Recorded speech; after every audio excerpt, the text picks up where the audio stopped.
ปวดคืนเนี่ยให้แห้งเองเคยอันปวดอันคืนเนี่ยนะอันปวดอันคืนเนี่ยนะคืนมวยอันมวยอันคืนเนี่ยไปจอมตัวอะไรนะที่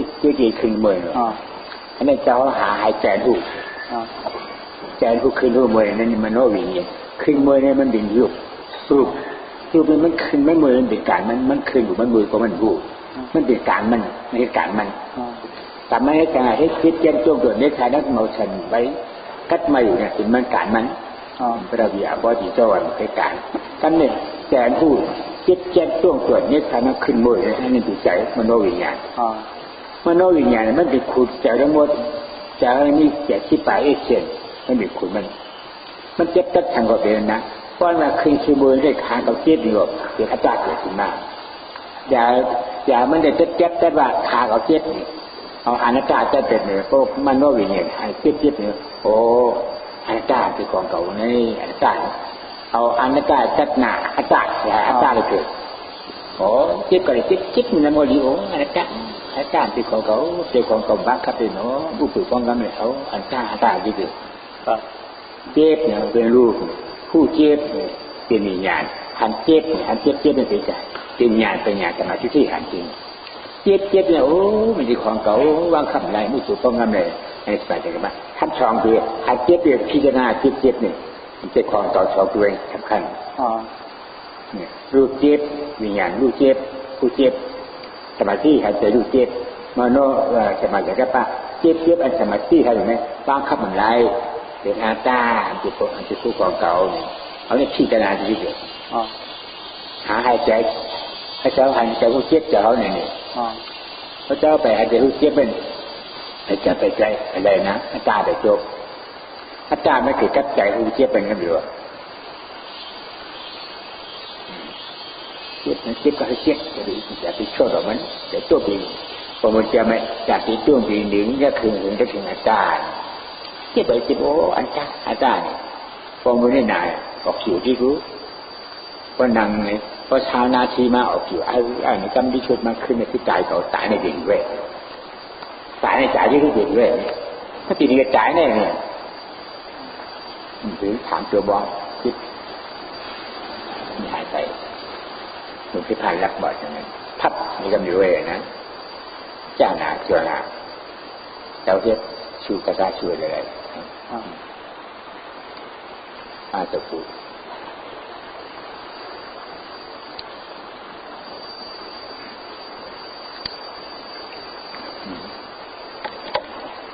เจ้าไหนพวกนั้นอะไรเฮ็ดอะไรเตี้ยอะไรอยู่เจ้าหน้าต่างไงกูเตี้ยหน้าต่างเอาในเฮ็ดอะไรต่างเอาที่เจ็บมันเจ็บมันปวดเหรอแต่อันเจ็บอันปวดเนี่ยมันเป็นลูกเนาะเจ้าหาให้แต่ผู้เจ็บหาแต่ผู้เจ็บหาใช่ไหมหาแต่เจ็บแบบนี้เจ็บเนี่ยแต่ผู้เจ็บเป็นไงเพราะใจผู้เจ็บเกิดขึ้นมาอนัตตาดีกันเนาะเพราะในนั้นอื่นได้กลายมาได้เกิดขึ้นมาเพราะมาเกิดขึ้นมาหรือว่าอัตตาตัวเก่าเจ็บนี่ก็หายกับเจ้าอัตตาที่คารัดเนี่ยผู้ปู่มือว่ามันขึ้นเยอะนี่หนึ่งนั่นนะมันเห็นที่ดีกันนะมันหลายตัวกับผู้ปู่นะที่จะไหนหลายตัวไม่ใช่ขีดปอกก็น่าอ่านหมันนั่นแหละขีดปอกเนาะขีดปอกก็ขีดปอกกับมิจฉาก็ถ้าขึ้นสองปอกน่ะขึ้นสองปอกก็ใจได้จีแต่ได้จีอ่อนเลยนะอ่อนเนี้ยนี่เองนี่แห้งอ่ะมาใครรับใครนอนอ่ะผู้ปู่ต้องเหมือนกับนั้นใจมามุมใจมานี่มาปู่จำเลยนะวะนะนอนเนี่ยบางคืนนี้บางคืนมีคำมาอะไรแล้วแบบนี้อยู่บอกทานาทีนั่นก็ใครรับผลอยู่นะกูปลาพองานรับไม่ขึ้นในยาวหน่ะหลงไม่เห็นยาวใช่ฮะยืดมือเลี้ยงให้ยาวเลยนะเนี่ยใจเลยเท่ากับเท่านะบัดให้เยอะบ่มือเชื่อมไหนกันนะแต่เอาหมอเอาตราแต่อนัตตาเที่มันจะตาเขาที่ดิตาเขาเนี่ยต้องติดกับเสียงที่นี่แต่การมึงห่างปล่อยในคนใจเป็นที่การหารับสิ่งที่ในคนใจแบบนี้นี่การหาเลี้ยงมันเลยมีหลายเลี้ยง quân trai thì muốn không phải lắc xỉn gìนี่ก็หลงเนี่ยตากับนาล่าเนี่ยเป็นquân traiตากับที่ป่าเป็นยิงเขาว่าเขาเนี่ยเขาเป็นquân traiอาจารย์หรือเปล่านะยอมอาจารย์ตัวตายนี่ยิงเนี่ยเขายอมเขามีหมาหน้านี่ยิงตัวเกียรตัวโยนไหนอันนั้นคิดแต่ยังเขาทุกบางท่ายจังคนในยิงเลยกล้าเนี่ยquân trai cả ngái nằm nè trang tiểu chỉว่าta tích nghĩa vì chi chỗ mà lừa nè phía cho ta nè mà na còn đầu tiên nè เขาถามว่าพระตายมันจะเป็นก้นที่อื่นนะมันเปลี่ยนได้หรอลูกหนามเนี่ยมันเคยกับเป็นสมัยเป็นลูกเอวีเงียนเลยนะท่านผ่านตัวเลยคันท้าเปิงเลยนะคันท้าเปิงบ้าว่าคุณยายมีสามเปิง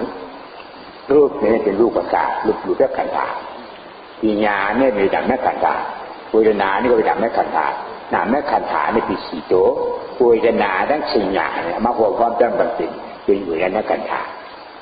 สังขาราแล้วนั่งวิ่งเห็นมาคงก็ต้องกันเป็นวิญญาณมันเคยกับเป็นฉันไม่เป็นเลยประกาศไม่ดีแมวก็ก้นว่าแมวเลยนะประกาศไม่ดีหมาก็ก้นว่าหมาเลยนะประกาศไม่ดีก้นให้มาก้นเนี่ยใครเป็นฉันไม่เป็นเลยนะอีโกด่าอีโกมันมีฉันเขาเปลี่ยนมาเลยโอ้ยถ้าอ่านจารันบ่มเลยอีโกดีกากันนะเพราะไม่คู่จักกันแน่เลยเด้มันติดเหมือนเนี้ยนั่นทีก็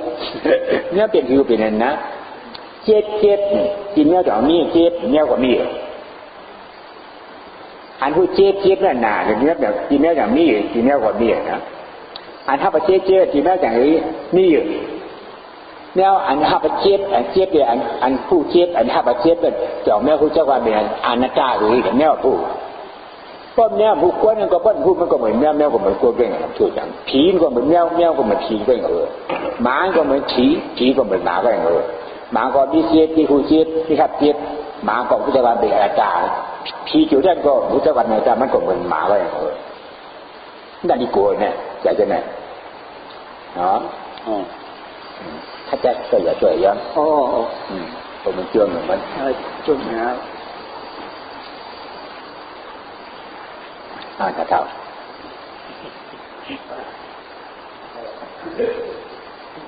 อันนี้บางทีมันคออะไรสั่นอะไรไอ้ดิขึ้นอย่างมันจะเป็นหางอยู่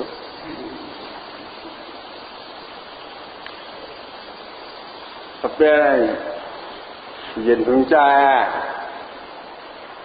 nó thay những cuộc thế này nên là chếtนั่นน่ะให้เย็นนั่นดีค่ะเย็นเพื่อเรามันปล่อยให้เจ้าเอาลมหายลมคือจะออกจากห้องคิดดีนะมันขึ้นเพราะอยู่ที่มันเย็นอย่างนั้นอันเย็นเนี่ยมันมีช่องใจเย็นนะใจสมาธิใจเย็นหนึ่งแต่พระราชสัมมาปาใจเย็นหนึ่ง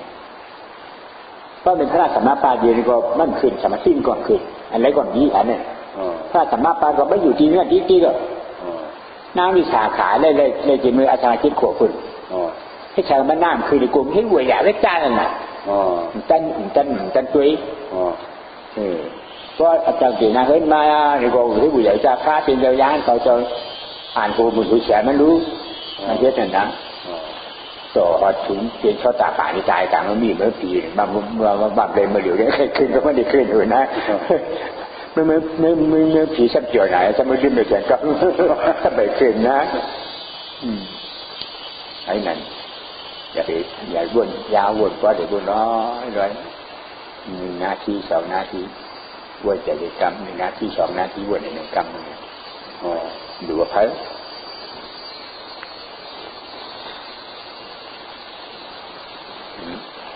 อันนี้เจ้าโดยหนักนี่คือทุกอย่างอะไรความทำผู้เว้ยนะก็เขาจะว่าน่ะชื่อถึงเห็นน่ะเขาเนี่ยมีฉลาดสามารถถามเขาตาปันเขาอิงปึงอันดิไม่หลีกในลาอันนั้นอะไรขนาดสุขีเพชรสีก็รู้เนี่ยเอาเจ้าคนดิ่งเนี่ยให้ฉาสมาเลยถึงก็มาฉาสมาก้นเลยทำอะไรก็เมื่อคู่จะก้นดิ่งงานนี่เฮ็ดอะไรquay quay tiếp nó phong nó chi về rồi mà lựa dọn tái à quái à mình nè mình đi quân này mình đã chỉnh chip tái à เปิดมา7-8 ปีดีตาต่อกัน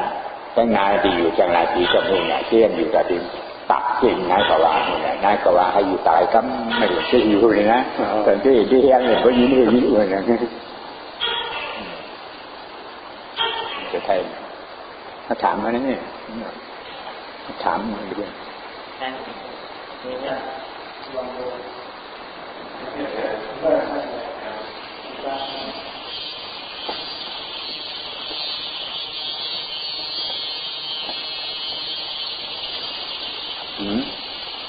เสียงอะไรพิจารณาอะไรอยู่แล้วเจ็บมันก็จะไปแก้แล้วก็มันก็อยากจะเจ็บเนี่ยมันก็ใครทำมันเจ็บแล้วอ่ะไม่รับเจ็บก็การอัตตาเจ็บก็เลยเจ็บเป็นสิ่งของกูรู้เจ็บมันไม่เจ็บสิ่งของอัตตาหรือเจ็บเพราะไม่รับเจ็บก็รับอัตตาเป็นอย่างเดียวกันก็ชูอัตตาที่ดิชูอัตตามากๆแต่ของกูไม่หัวเจ็บก็เลยเจ็บแล้วถามจูบองหลวงพ่อเนี่ยเจ็บออกอยู่นั่ง30 นาที4 นาทีออกอยู่นั่นถ้ามันคือใจมาขึ้นในจิตใจเราหายในที่นั่นเลยถามจูบองมุกโกนอะไรนั่นตาก็เลยโอ้อนัตตาพักงานตื่นพระการรับเอาอยู่ในนี้มันมีเกี่ยวกับมันเดียวอยู่นี่ที่พัฒนาเนี่ยเข้าใจว่าที่พัฒนาดูเจ็บให้เห็นเจ็บให้เห็นใจดูเจ็บมากๆให้เห็นเวลารับเจ็บมากๆภาวนาเนี่ยที่ราเจ็บเนี่ยมันคือของกูต่างอันนี้เห็นผลเจ็บอันนี้ทำไมใจก็ตั้งบ้างเห็นเจ็บคือเห็นเจ็บอาจารย์ของกรรมการในสำคัญที่สุดให้มันเท่ากันเหตุเจ็บพิจารณาอะไรเจ็บเป็นของกูเหตุเจ็บที่เหมือนของกูอันนี้มันชื่อมาปฏิบัติต่างฝ่ายการทุกชาติต่อเรื่องไป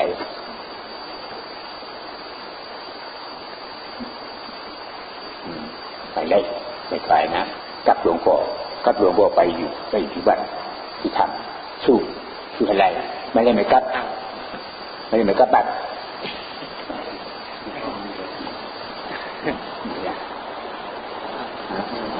อะไรถามมาพูด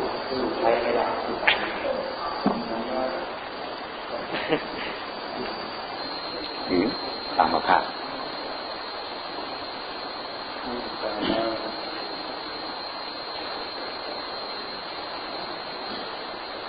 เป็นที่ไว้วนหรือขึ้นนอกขึ้นเลยเขาอ่ะขึ้นขาขึ้นมีขาเนี่ยมีเนาะขาและอัตตาเป็นอย่างเดียวกันอัตตาขาเป็นเดียวเพราะขาเจ้านี้อัตตานี้ก็ขึ้นอย่างขึ้นกันแล้วขาเนี่ยมีของปัญญาเป็นปัญญาอัตตานี่ก็เป็นมันเอาปัญญาทุกของมันถ้าไม่อนัตตาไม่เอาให้อีกนั้นนะเอาอันขึ้นในแค่ขึ้นในไม่ขึ้นมากกว่าเลยนะขึ้นดีใจจะเอาขึ้นบ่อยอัตตาก็อันขึ้นเมื่ออันเป็นของเก่าอัตตามาของเก่าขาทองคุยเอาขึ้นมวยชิมกันเลยนะเพราะอนัตตาอะไรสายขึ้นมวยดีหายอัตตาตัวไปอัตตากะว่าต้าไม่กล้านี่ก็ขึ้นมวยกำลังขึ้นมาอยู่อัตตากำลังขึ้นดีสู้ทัดโอ้อนัตตาเนี่ยช่วยเดี๋ยวจะคู่จับขึ้นมวยแล้วเนี่ยพ้วนเติมเพิ่มเติมพูดดีเดี๋ยวช่วงไม่ดีไม่ตายมันเป็นของเก่าลงจำใจนั่นขันถ่ายลงก็ไม่รู้จะพายรู้ของเขาก่อนใจสตินี้เป็นก็จอมพัดนี่แหละมันพัดจุ่มเลยอาจารย์พี่โน่เนี่ยคุณทราบจะว่าอันแรกย้ำถอยด้านหลังก็ถอยหลังให้ขึ้นกินมากกว่าถอยขึ้นมากขึ้นใจขึ้นที่ของเก่าถอยเนาะพระเจ้าก็จะไหลสลาจอมพัดก็จอมไหลนั่นการวิปัสสนาผ่านการงานวิปัสสนาให้เขาแต่วิปัสสนาหันขึ้นมือบนนั่นน่ะ ภาวนาแล้วมาเป็นสลัดกันกับว่าขึ้นมือเนี่ยคือคู่ครองเก่าอยู่ในอนัตตาเป็นดีเลยเนาะเป็นอะไรเป็นอะไรเท่าไหร่รู้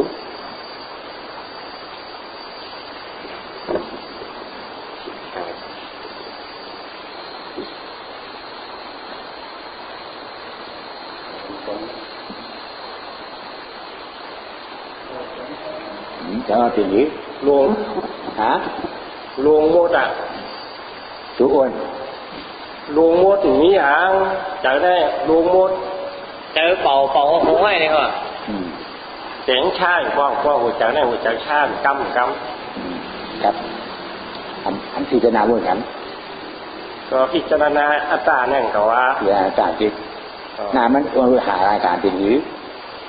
นี่ห่างแสงดวงหน้ามือมันหาอะไรเป่ากันไม่ขันขาจะเอาเป่านี่เนี่ยขันเป็นอย่างนี้ไว้มันถึงนี่เนี่ยขันขาเนี่ยเป่าเจี๊ยบตัวเกิดเม็ดชาน้ำมารับไปกันนั้นน้ำมันรับไปมันมีอารมณ์เสียเย็นเกิดขึ้นมาแล้วเสียหันทีอันมันไม่เคยเปลี่ยนป้อมหันทีอันไม่เปลี่ยน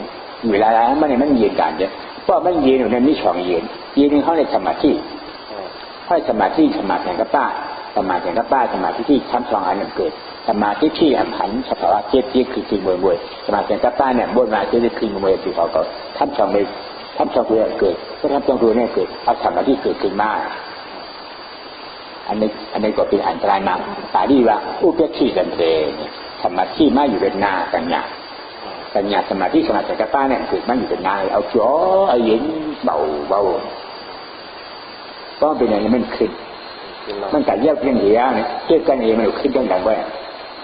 เนี่ยมือปอมันผู้ปอมันอยู่ได้ทำ3 ปีอยู่ได้ทำในคู่นะ3 ปีอยู่ก็เจ้าเก่าเป็นมาเขาเลยตลาดเป็นมาไว้บ้านหรือสักอย่าง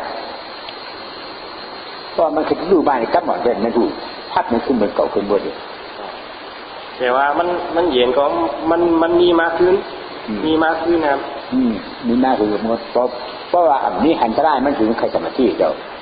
นั่นแหละเจ้าขณะนี้สมาธิกับป้าเกิดเป็นมือเจ้าแขนล้ำขาล้ำลงอยู่ยังไง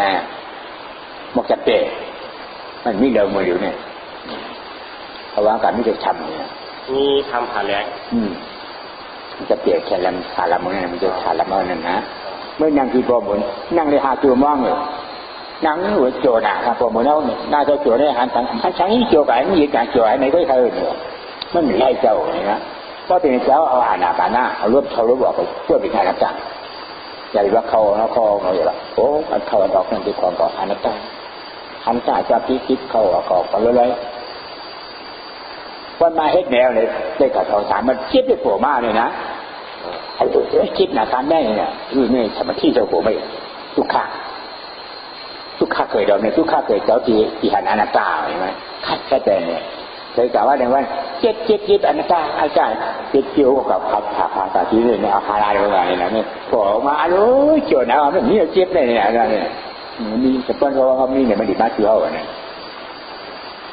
ที่เขียนลำขาลำอะไรมันที่มันก็ลำอะไรมันแต่เพราะมันเย็นมันเลยอ่ะพอมันกดเล็ดมากกูบอกธรรมะที่นี่มันโหมมันเหมือนอะไรเจ้าเนี่ย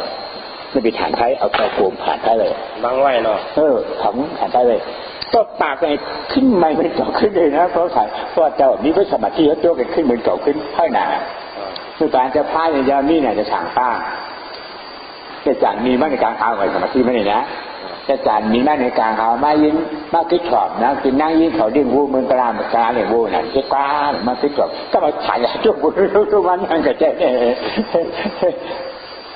นั่นสัตว์สิถ้าจะเอาไว้สมาธินี่มันดูเพิ่มหนามันดีดูกันดูนะห้าก็อะไรกูบอกเนี่ยเป็นห้าจอมยาลูกก่อนนะจำดิชุดมามันมีเจ้าละมันดูมาเนี่ย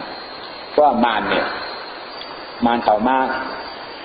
อีวิชิมันนะมาชิมเมืองเนี่ยมาชิมเมืองมันทัดหากองเขามีกองเขาดีกองไงป้อหาความรักไปห้ามป้อ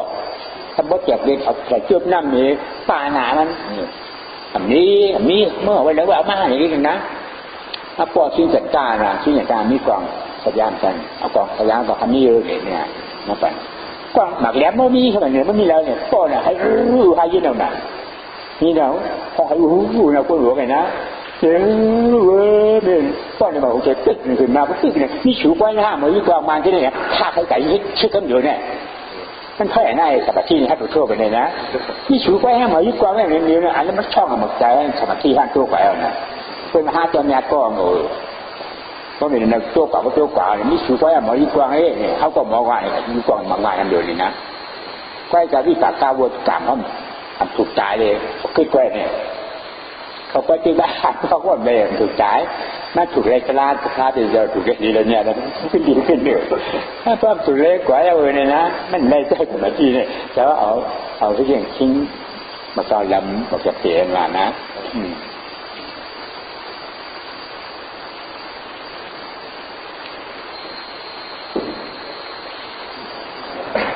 หมดแล้วนะ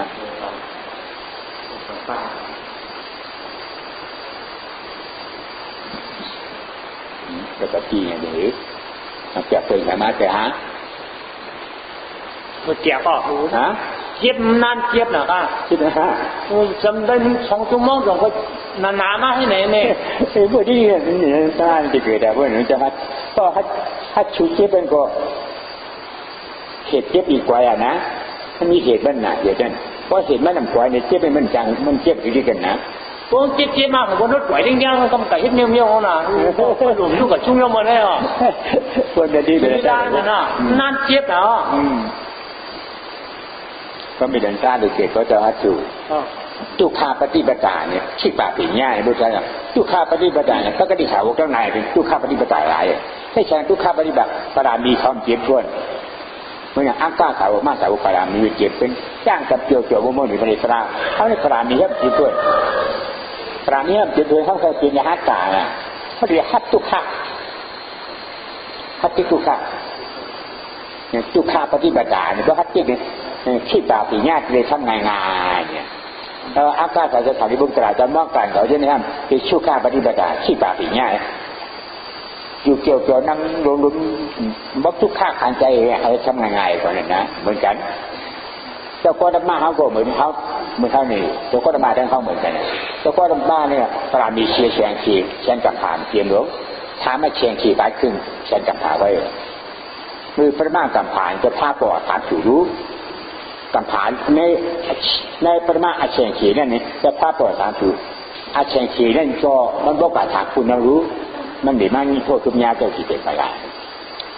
อาเชียงขีนี่ชิดขีตอนนี้มันจะมาตอนที่ถามเนี่ยที่ขีเลยแต่ว่าปราณีมันเจียมมันจ้างกับตู้ค่ายกับพวกข้อก็เยอะมันเขาก็เรียนเป็นนั่นเอง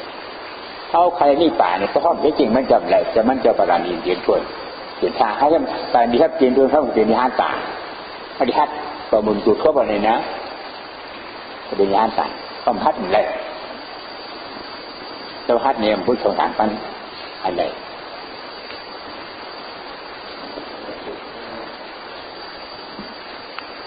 นครเวียงจันทร์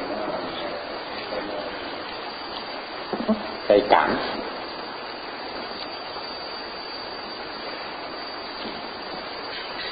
เก่งมากกันไหน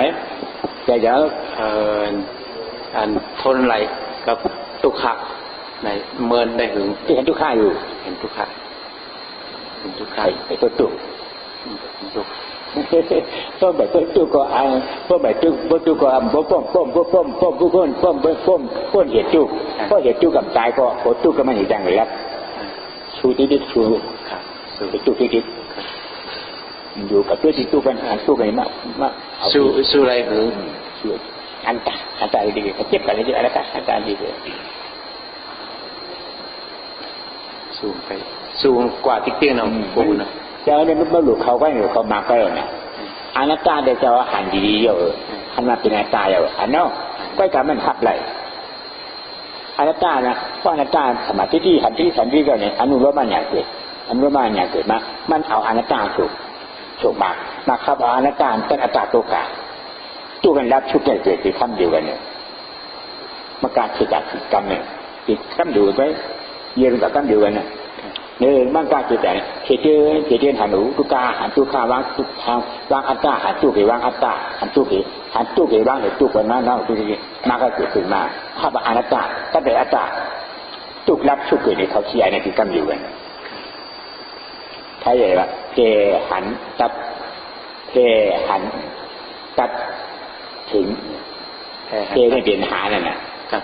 หันนี่เป็นสมาธิที่หันตัดได้มากันอย่างถึงนี่ผูกคนอย่างนี้ชี้กำไม่เป็นกำอยู่กันกำอยู่ไว้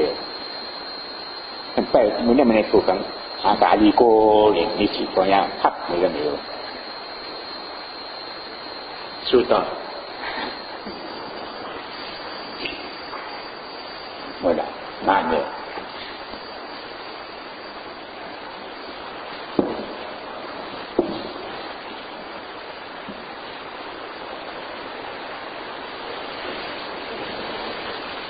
นั่นตรงนั้นสูงหลงยิ้มใช่ก็เลยปิดขาขาลาดูใช่ก็มาทำดิเลยปิดขาขาลาดูมันจะได้ไง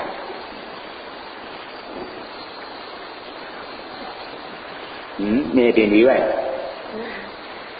จังป้าปองใจดีปองใจไม่ได้ปองใจไม่เอาเนาะอนัตตาในจิตเถอเปลี่ยนแล้วอนัตตาแบบมีป้าปองใจอนัตตาเปลี่ยนแล้วเขามีตัวมีตนสั่งไรออกเนาะเข้าใจดีเนี่ยอนัตตาเนี่ยเรื่องรูปเจ็ดเรื่องก็เป็นอนัตตาเขามีอย่างผู้เจ็ดอันนี้ก็เป็นอนัตตาขามือหนักทับเจ็ดท่านผ่านสูนี่ก็เป็นอนัตตากันถ้าจะอนัตตาท่านผ่านสูนี่ที่อย่างเจ็ดเนี่ยเดี๋ยวอย่าไปช่วยไม่หาให้ใจผู้เจ็ดเนี่ยให้ใจทับเจ็ดบุรณานะทับเจ็ดเป็นข้อบุรณาผู้เจ็ดเป็นข้อวิญญาณหาใจผู้เจ็ดเนี่ยพวกนี้จะให้ใจผู้เจ็ดเนี่ยให้สมาธิที่ขันที่ใจผู้เจ็ดเนี่ยเอามันสมาธิก็ต่ออนัตตาอันใกล้ว่าไว้น่ะเชื่อมันหนาเชื่อหนักคำถูกคำดีนะก็รวยโอ้อันเจ้าโอ้บังคับได้ลูกอย่างนี้โอ้อันเจ้าเราที่อยู่เพราะให้ไหนนั่นจริงไม่ได้เกิดขึ้นมากว่ามันลูกเช็ดหนักที่วนลอยๆฮะน้องวนแต่วนแต่เอาเลยทุกเดือนเพราะเชื่อหนักก่อนการเขาวนอนัตตาถ้าเอาสมาธิที่ให้การทำจริงเนี่ยจะขออนัตตา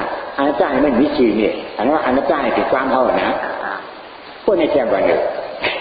พวกนั้นว่าอนัตตาให้แจ้งก่อนเลยเข้าว่าสัพพาว่าเนี่ยสัพพาว่าเนี่ยมันมีจีมีเฉียงมีหางมีพังมีกวาดมียาวกันเลยนะว่าสัพพาว่าใช่ไหมอันนี้จีมีเฉียงมีหางมีสังมีหางมีพังกวาดตัวยาวสัพพาว่าใส่ทุกเจี๊ยบยาวไว้5นี่ก่อนใจกวาดไว้5นี่ก่อนใจม้วนไว้5ก่อนใจเจี๊ยบพูดก่อนให้5ก่อนใจมันมีสัพพาคู่เพราะมันคู่เนี่ยเพราะเจี๊ยบมันเกิดขึ้นมาเพราะเจี๊ยบหายกันมันหายจากเจี๊ยบก็ไม่เกิดขึ้นมามันรู้จักใหม่ก็ไม่หายจากมันรับหายตัวใหม่อันนั้นเราอนัตตานะอันนั้นเปลี่ยนรูปเนี่ยหายจอมหายจนอันนั้นวางทับในเป็นอนัตตานะคือมีพระเจ้าในที่ดิบนะดูนั้นทั้งกองมือที่มาเนี่ยคุณปอมือกองมากองมือนี่ใช่กองมือนี่กาให้เด็กชี้อยู่ในเถิดในตาเดินแจกลองแจกคำกลางคืนโอ้ตายก็ถึงว่าการที่จะชี้อยู่ในถุนการอยู่ในเฉยนั่นนี่ฉันในกองมันเนี่ยกองมันนี้มาตัวหนึ่งมหาลีนะเป็นกันมุมออกมาได้ให้สังเกตได้เรียนก่อนเรียนได้คุกได้นั่งก่อนนั่งได้นอนก่อนนอนขึ้นนั่งอยู่จากไหนมาเนี่ยขึ้นนั่งอยู่จากดวงไหนมันดวงไหนดวงมาเนื้อตัวเจ้าจะจับมาหรือมาก็ไม่กินเนื้อมาก็ไม่กินนี่ที่เดียวนะเพราะตัวว่าที่เดียวถ้ามันไม่ใช่ก็เหมือนชุ่มเลือดเพิ่มอะไรวิชิตบ้านเองก็รู้เลยอยากขี่บอกมันเป็นมัดขี่ชั้นมอเลยถ้ามันหนักจ่อยมวยไหนมาขี่แล้วอยู่นั่นก็จะตัวมันจับตัวนั้นจะชิดบันไว้นะตัวมันเรื่องขี่ใหม่อยู่จำที่ไว้ทางแล้วมดอยู่ชะตาเดียวเนี่ยเอาเขาใส่ไว้นะเนี่ยมดนั่นเกิดกับจับวันพอมันจะมีเลือดโคเวกันเนี่ยลูกยิงเลยจังลูกขวยออกมือในมือปั่นเมื่อหายเลยฐานเดิน